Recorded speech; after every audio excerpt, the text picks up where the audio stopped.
6 on your side's Madeline White joins us live in studio with the details on one lawmaker's new proposal. Don, freshman Senator C. Scott Grow introduced that bill this morning, which he says will amplify the voice of rural voters. But not everyone supports the heightened requirements that the bill proposes.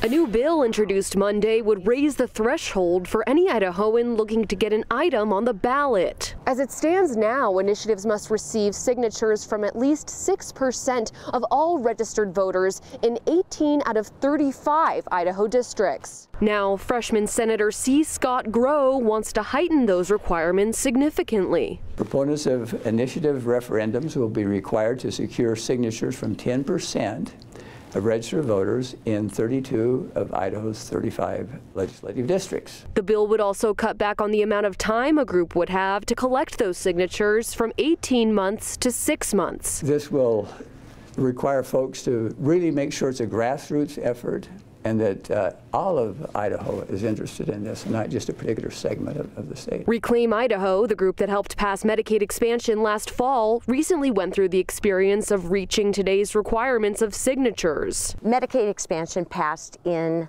the most populous county and the least populous county in Idaho. Sandmeyer says they would not have been able to get Medicaid expansion on the ballot if the terms of this new bill had been the law of the land then. It would be virtually impossible to get to all the doors we needed to get to. Grow is mischaracterizing his bill as something that would improve democracy. It would sabotage democracy. Grow, however, says getting an item on the ballot won't be any harder as long as the will of the people is there. I think it will increase involvement of voters. It just depends. If it's a bill that really has the opinion of the people that want to do it, I don't think it's going to be any more difficult. Grow says the measure will now be printed and will be on the Senate floor in a few days.